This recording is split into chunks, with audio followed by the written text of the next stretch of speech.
Halo semuanya, gimana kalau saya bilang obat untuk salah satu penyakit paling mematikan di dunia itu mungkin aja tersembunyi di dalam sehelai daun? Nah, hari ini kita bakal ikutin perjalanan para ilmuwan dalam sebuah penemuan yang luar biasa.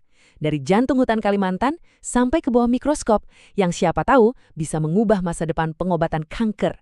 Coba deh, kita bayangin sejenak. Gimana kalau jawaban untuk salah satu tantangan medis terbesar di zaman kita ini sebenarnya udah ada di luar sana? Nunggu dengan tenang di dalam sehelai daun di sebuah pulau terpencil? Inilah pertanyaan yang jadi inti dari cerita kita hari ini. Sejak zaman dulu banget kan, manusia itu udah ngelihat alam sebagai apotek raksasa. Mulai dari kulit pohon, bunga, akar, kita udah nemuin banyak banget obat dari sana. Nah, kisah hari ini tuh kayak babak baru yang modern dari tradisi yang udah berabad-abad lamanya. Oke, kita mulai penelusuran kita ya. Petunjuk pertama ini membawa kita ke sebuah tanaman unik yang cuma ada di jantung hutan hujan Indonesia. Kenalan dulu yuk sama pahlawan kita, namanya Macarangga recurvata. Kalau kata orang lokal namanya mahang merah. Yang bikin tanaman ini spesial banget, dia itu endemik. Artinya, dia cuma tumbuh secara alami di Pulau Kalimantan. Nggak ada di tempat lain di seluruh dunia. Keren kan? Nah, dari rimbunnya hutan Kalimantan, sekarang kita pindah ke suasana yang beda banget. Laboratorium yang super steril. Disinilah pekerjaan detektif sesungguhnya dimulai. Jadi, gimana sih caranya para ilmuwan ini menginterogasi daun mahang merah? Gampangnya bayangin aja kayak lagi ngikutin resep masakan yang super presisi. Pertama, mereka ngumpulin 3,5 kilo daun kering. Terus daun ini direndam pakai cairan khusus buat dibikin ekstra kental. Nah, langkah terakhir dan ini yang paling rumit, mereka harus misahin satu persatu setiap molekul kimia yang ada di dalam ekstrak itu. Bener-bener butuh kesabaran. Dan disinilah ceritanya jadi makin seru. Setelah proses pemisahan yang jelimet itu, para ilmuwan nggak cuma nemuin satu hal, tapi mereka dapat beberapa tersangka kimia yang potensial. Nah, coba lihat deh. Ini tuh kayak barisan identifikasi para tersangka. Ada 5 senyawa utama yang berhasil diisolasi. 4 diantaranya para ilmuwan udah kenal. Tapi yang dikasih label nomor 1 ini adalah wajah yang sangat baru. Belum pernah ada ilmuwan manapun di dunia yang pernah melihat atau mencatatnya. Ini penemuan besar. Di jurnal ilmiah mereka, para peneliti mengumumkannya dengan bahasa teknis. Sebuah stilbene isoprenilasi baru. Tapi sederhananya gini, ini tuh kayak momen eureka mereka. Sebuah konfirmasi resmi kalau mereka telah menemukan jenis molekul yang 100% orisinil, belum pernah ada di buku teks sains manapun. Setiap penemuan hebat kan butuh nama. Dan senyawa baru yang misterius ini akhirnya diberi identitas. Flavestin K. Coba ingat-ingat nama ini ya, karena disinilah cerita kita sampai ke puncaknya. Oke, nemuin senyawa baru itu udah keren banget. Tapi pertanyaannya, dia punya kekuatan nggak?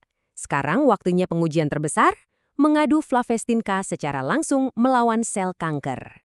Bayangin aja, ini kayak pertandingan tinju.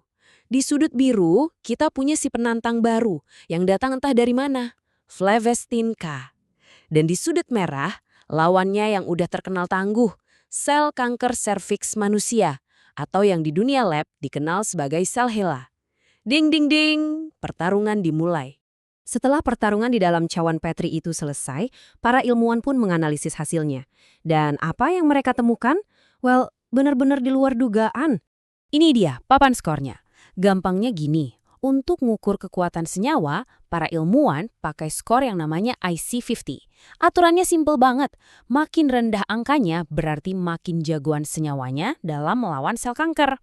Sebagai pembanding, ada doxorubicin. Ini obat kemoterapi yang udah umum dipakai. Skornya 46,11. Nah, kira-kira berapa skor si jagoan baru kita, Flavestin kah?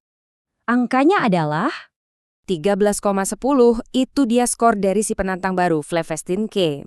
Sekarang, bandingkan sama skor obat yang udah sering dipakai.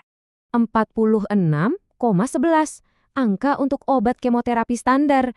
Jauh bedanya kan? Grafik ini nunjukin segalanya dengan sangat jelas. Lihat deh, batang Flavestin K jauh lebih rendah.